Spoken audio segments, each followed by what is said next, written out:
தேசத்திற்காக ஒரு ஜெபம் என்கிற ஜெப வேலைக்கு நேராக இயேசு கிறிஸ்துவின் நாமத்தினாலே உங்களை வாழ்த்தி வரவேற்கிறேன். இன்றைய நாளிலும் நம்முடைய தேசம் அழிக்கப்படாதபடிக்கு காக்கப்படும்படியாய் கொள்ளை நோயினாலேயோ இயற்கையின் சீற்றத்தினாலேயோ நம்முடைய தேசம் அழிக்கப்படாதபடிக்கு காக்கப்படும்படியாய் இன்றைக்கு நாம் ஜெபிக்க போகிறோம்.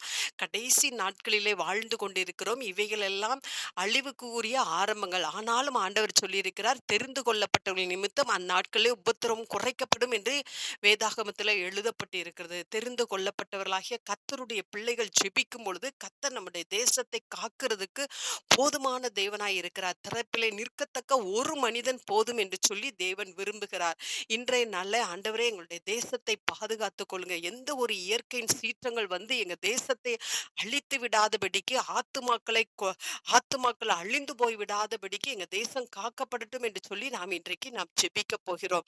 அநேக ஆத்துமாக்கள் பாவத்திலே மாண்டு கொண்டு இருக்கிறார்கள். அவர்கள் எல்லாம் இயேசு கிறிஸ்துவின் இரத்தத்தினாலே அவருடைய பாவங்கள் மன்னிக்கப்பட்டு கர்த்தருடைய பிள்ளைகளாய் மாறும்படியாகவும் இன்றைக்கு நாம் ஜெபிக்க போகிறோம். இந்த 2 காரியத்துக்காக நாம் தேவ சமூகத்துல இன்றைக்கு நாம் திறப்பிலே நின்று நாம் பாரத்தோடு நாம் ஜெபிப்போம். நாம் யாவரும் கண்களை மூடி தேவனை நோக்கி பார்ப்போம். எங்களை நேசிக்கிறதான நல்ல தகப்பனே, இந்த நாளுக்காக நாங்கள் நன்றியோடு உம்மை ஸ்தோத்தரிக்கிறோம் ஆண்டவரே.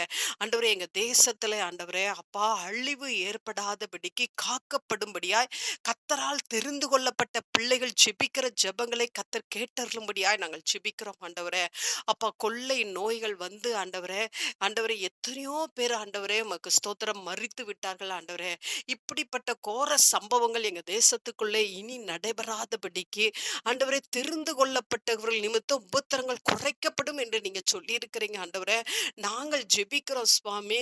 எங்க தேசத்துல ஏற்படுற கொள்ளை நோய்களோ இயற்கையின் சீற்றங்களோ ஆண்டவரே உமக்கு ஸ்தோத்திரம் ஆண்டவரே, அநேகரை வாரிக்கொண்டு போய்விடாதபடிக்கு என் தேவன் பாதுகாத்துக் கொள்ளும்படியாய் ஜெபிக்கிறேன். எங்க தேசத்தின் எல்லைகள் எல்லாம் கர்த்தருடைய பாதுகாப்பு இருக்கும்படியாய் ஜெபிக்கிறேன் அப்பா. அது மாத்திரமல்ல ஆண்டவரே, ஒவ்வொரு நாளும் ஆண்டவரே பாவத்திலே மடிந்து போய் கொண்டு இருக்கிற ஜனங்களுக்காக நாங்கள் பாரத்தோடு தேவ சமூகத்துல வருகிற ஆண்டவரே. எத்தனை ஜனங்கள் ஆண்டவரே உம்மை ஏற்றுக்கொள்ளாமல் ஆண்டவரே, உம்மை தங்களுடைய சொந்த இரட்சகராய் ஏற்றுக்கொள்ளாதபடிக்கு அனுதினமும் மரித்து கொண்டு இருக்கிற ஜனங்கள் ஏராளம் பேர் ஆண்டவரே. கர்த்தர் கிருபையாய் இறங்கி அந்த ஜனங்களை எல்லாம் தொடும்படியாய் எங்க தேசத்துல இருக்கிற ஒவ்வொரு ஜனங்களும் கர்த்தரே தேவன் என்பதை அறிந்து கொள்ளத்தக்கதாகவும் இயேசு கிறிஸ்துவின் இரத்தத்தினால ஒவ்வொருடைய பாவங்களும் கழுவப்பட்டு ஆண்டவரே உம்முடைய பிள்ளைகளாய் மாறி அந்த நித்திய ஜீவனை சுதந்திரித்துக் கொள்ளுகிற பாக்கியத்தை கர்த்தர் தந்தருளும்படியாய் நாங்கள் பாரத்தோடு ஜெபிக்கிறோம். எங்க தேசத்துல பாவம் பெருகாதபடிக்கு ஆண்டவரே அப்போ ஒவ்வொரு நாளும் ஆண்டவரே நாங்கள் ஆத்துமாக்களுக்காய் கருத்தாய் ஜெபிக்கிற ஜெப அபிஷேகத்தை கர்த்தர் ஒவ்வொருவருக்குள்ளே அளவில்லா ஊற்றும்படியாய் ஜெபிக்கிறேன். ஜனங்கள் ரட்சிக்கப்படட்டும் ஆண்டவரே, அந்த நித்திய ஜீவனை பெற்றுக் கொள்ளட்டும் ஆண்டவரே.